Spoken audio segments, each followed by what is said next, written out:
What's up? I'm going to walk through how to craft an 8-link helm. That's the intro, so let's just get into it, but first be sure to subscribe to the channel if you haven't already, and join our Discord as well. We've got close to 1,000 people in our community now, and you should join and say hello to me in Sunset. Alright, let's talk about 8-link helms. So this is an example of an 8-link helm. Torment Guardian, Archdemon Crown. Obviously, as you can see, it literally only has 4 links. It's not actually possible to get more than 4 links on a helm, right? But an 8-link helm is a helmet that has a bunch of support gem mods added through influence. So in this case, we're using Shaper and Elder. That's what we're going to be using here. We're getting level 20 conk effect, level 18 hypothermia, 30% more elemental damage, 3% spell crit chance, Those 4 added supports are then being added into the 3 supports that are also linked up to Penance Brand of Dissipation in this case, but this is something that you can use for a lot of different caster builds, anything that is able to take advantage of hypothermia and conk effect, and also deals with, elemental damage and crits, right? So you're able to get the effect of having 7 support gems hooked up to 1 main spell gem, and then also some extra skill gem levels out of this being an Archdemon Crown. So let's go ahead and start with the base. So Archdemon Crown is something that comes from rituals in tier 16 maps or better. There are some weaker versions of it, the Imp Crown and Demon Crown. Those are no good. They only add 1 level of socketed skill gems. That's obviously worse. So Archdemon Crown is, that's where it's at, right?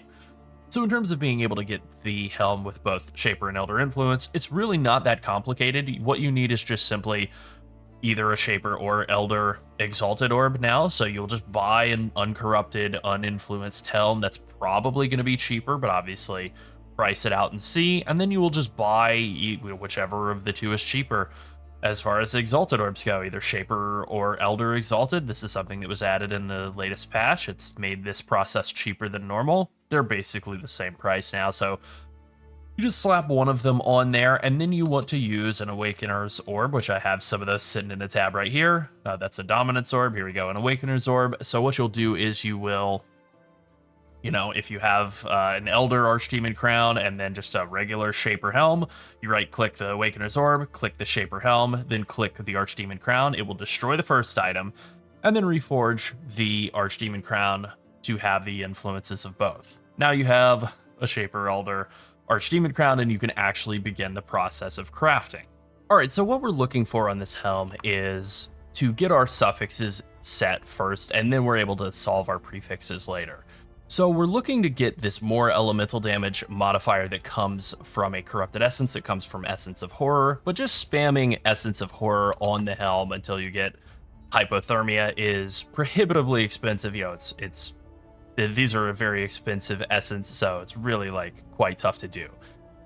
So instead, the better way is to use glyphic fossils, and then you can combine that with frigid fossils to block fire mods, which there are a lot of fire mods, or 2 different fire mods from the Elder pool, and that allows you to have a decent chance of getting hypothermia on the helm while also having that corrupted essence modifier. Now the issue is, of course, that the corrupted essence modifier not guaranteed to be horror, so you may get one of these other mods and you'll have to unfortunately roll over it.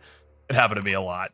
And this is why this could be somewhat of a painful craft, but it is the most effective way to do this. It's just simply to do that until you get those 2 mods on the suffixes.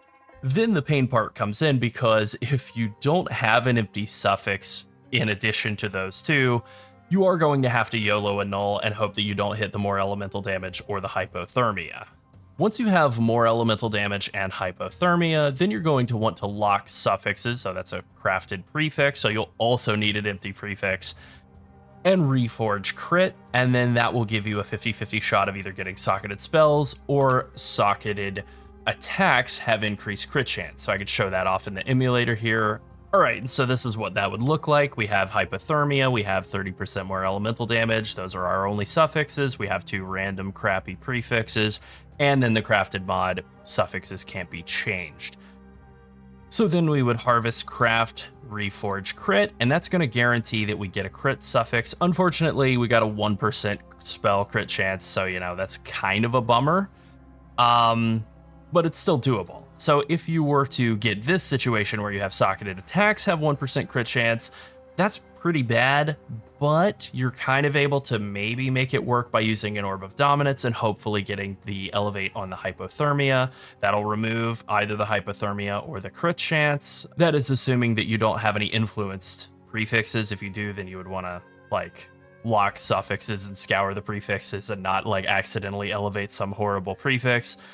But you can do this and just hope that it hits the hypothermia instead of the crit chance. We close our eyes and click and pray, and it actually did. That's very nice. So I did have this happen to me in crafting my helm, and I got unlucky, and I had to start all over again with fossils, and it was very disheartening.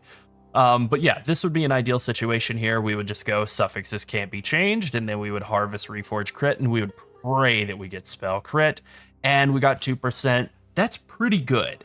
So at this point, we have our suffixes set. They're good. Now what we want to do is just fix our prefixes, and this is actually a lot easier to do. You can craft suffixes can't be changed, but there's a cheaper way to get that same meta crafting mod onto the prefix of your pieces of gear as long as all the suffixes are full, and that's to use beast crafting with a wild bristle matron, and that'll add a crafted meta modifier onto a non-unique item. And so if all the suffixes are full, the only meta mod that can be added is suffixes can't be changed. Last I checked, these cost like 40 or 50 chaos each, which is far less than the 2 divines to bench craft suffixes can't be changed. All right, so once you have suffixes can't be changed on the helm, you can just simply scour it down and then craft mana on it to block all of those mana nodes, because mana is the highest weighted prefix mod. And then what you're going to want to do is just exalt, and then just, again, if you don't get concentrated effect as one of your 2 prefixes that you roll, just go back and beastcraft suffixes can't be changed, scour, mana, and just re-exalt, and just keep doing that until eventually you get the Elder mod. Socketed gems are supported by level whatever concentrated effect, increased area damage, and then you'll also have some sort of empty prefix slot in there as well. And so, you know, whatever other prefix mod you get is just gonna kind of be what it is. And then at that point you would craft +1 to level of area of effect gems and also increase the area of effect. And then there you go. Now you have 1 level of socketed AoE gems, some amount of spell crit chance, 30% more elemental damage, hypothermia, conk effect, and then a random 6th mod as well, along with the +2 level of socketed skill gems from it being an Archdemon crown. Then at that point, if you want to divine orb it up to get any of these other mods to be looking a little nicer, you can, but you're pretty much done with the helm. And that is how you make an 8-link helm. Happy crafting. Let us know what build you're using it on. Have fun playing PoE. All right, that's it. Be sure to like and subscribe if you enjoyed the video, and join the Skipping Sleep Studio Discord so you can say hello to me in Sunset if you haven't already. And finally, thank you to all of our channel members. If you want to support us so we can keep making more PoE content, become a channel member as well. Thanks for watching. Bye.